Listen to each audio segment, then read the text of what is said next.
Hai guys, di video kali ini saya akan ngomongin soal Genesis yang bisa memberikan dampak yang sangat besar untuk kripto karena Genesis merupakan perusahaan yang besar banget dan terkoneksi dengan beberapa perusahaan lainnya.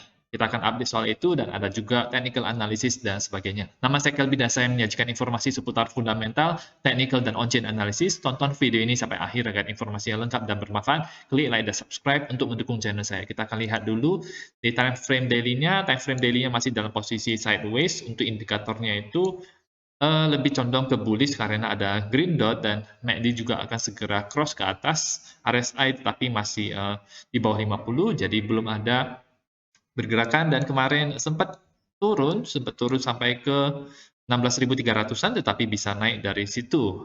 Hari ini masih dalam kondisi sideways. Dari time frame 4 jamnya cukup baik, dia membuat yang namanya higher low di sini dan banyak ada green dot yang ada di daerah bawah ini. Baik, dan MACD masih dalam posisi aman, masih mengarah ke atas dan RSI-nya berusaha untuk tembus ke atas 50. Jadi masih belum terlalu bullish, masih ada potensi bearish ya. Dan Nasdaq kelihatannya sedang melakukan retest lagi dan ini untuk time frame daily-nya bisa ada potensi red dot dan kemungkinan akan turun kalau kita lihat dari sini. DXY bagaimana? DXY masih sideways dan kemungkinan akan menguat kalau kita lihat dari sini. Jadi saya akan lebih condong ke bearish untuk Bitcoin untuk saat ini dan saham dan bullish untuk DXY. Ini ada sedikit info dari CoinGecko. Ada pertanyaan, apakah kalian mau mengubah candy-nya itu menjadi cryptocurrency? Nah, kita tidak memiliki rencana seperti itu, tetapi kita sekarang sedang memonitor eksperimen yang Reddit lakukan dengan subreddit-nya dan Moon token-nya. Nah, teman-teman kalau misalnya teman-teman mau melakukan ini, teman-teman lakukan setiap hari, sangat gampang sekali. Teman-teman bisa daftar, sign up di CoinGecko, dan kemudian teman-teman lihat di sini, bisa juga di aplikasi di handphone. Klik ini setiap hari untuk mendapatkan candy-nya. Saya juga melakukannya. Sekarang candy-nya yang hari ketiga, jadi dapat 30.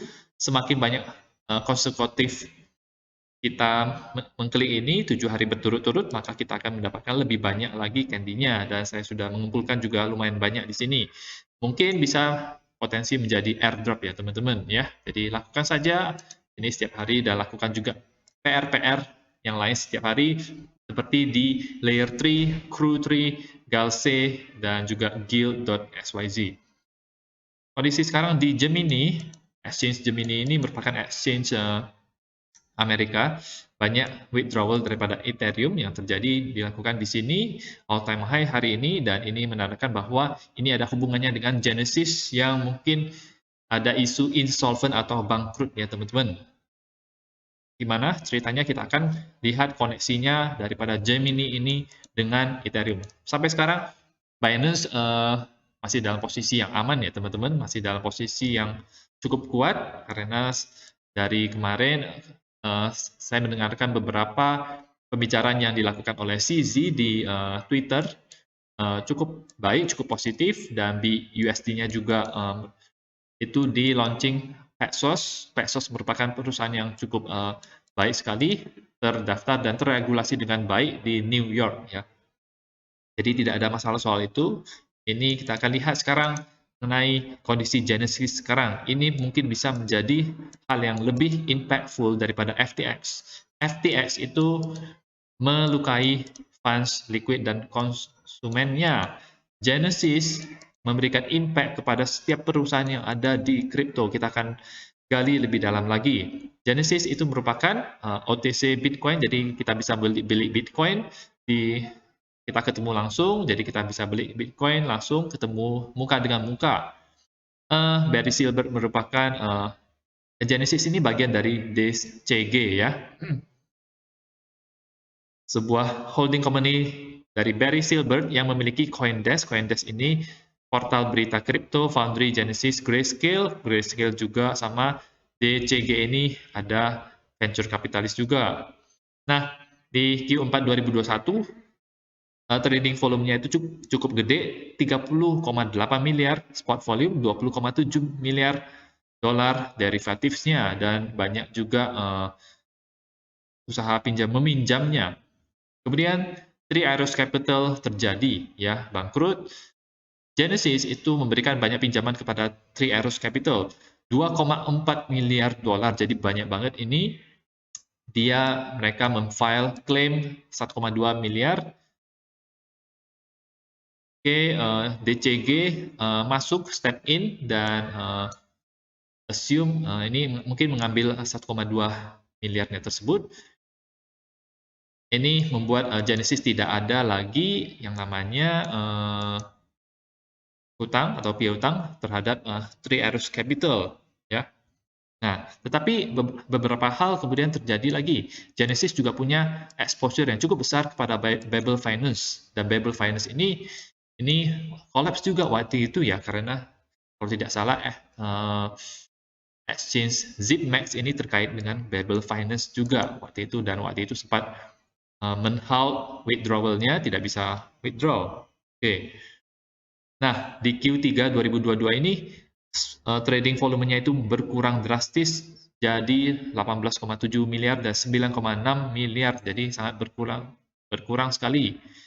Kenapa ini penurunan ini, kejatuhan Genesis ini sangat berbahaya?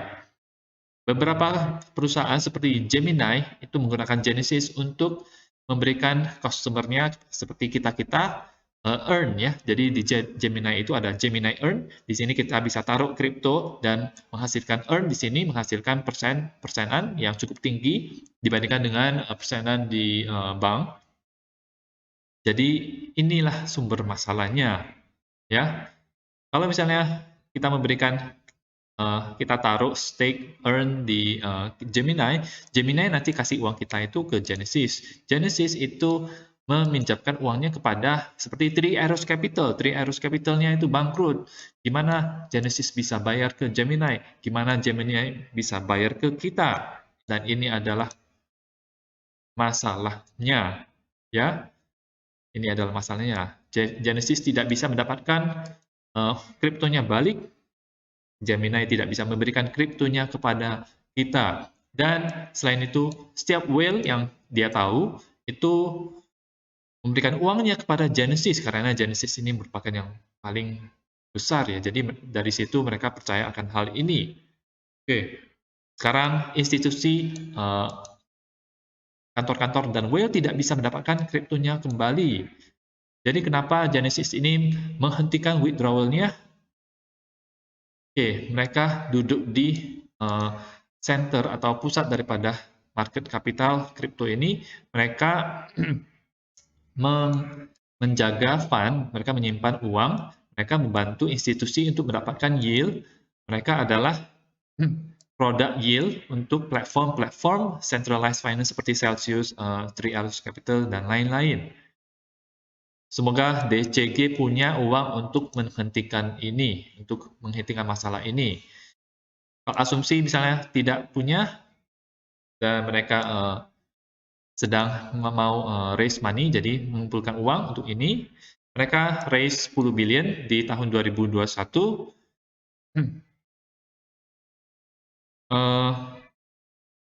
Jadi kita masih belum tahu apakah Genesis DCG ini bisa selamat atau tidak. Kondisi mereka itu sangat berbahaya sekali, dan mereka raise 10 billion di akhir tahun 2021. Mereka mengumpulkan uang di valuasi, kalau misalnya dibandingkan uangnya ini 10-20% daripada valuasi dari valuasi mereka ya. Kita tetap harus waspada akan hal ini. Dia sudah memberikan warning-nya ini. Kalau misalnya kita memiliki uang di platform centralized finance, lebih baik kita menyimpannya di cold storage. Kalau misalnya tidak mau, pakai Coinbase ya, atau Binance juga bisa. Sampai sekarang ini Binance masih merupakan yang terkuat. Proof of reserve-nya itu di atas 50 miliar dolar Amerika Serikat ya untuk semua, jauh dibandingkan dengan berbagai exchange lainnya. Dan semoga kita bisa tetap waspada. Terima kasih untuk bagi yang sudah mendengarkan. Semoga bermanfaat. Teman-teman bisa dukung channel saya dengan mengklik like dan subscribe, dan nantikan video saya selanjutnya.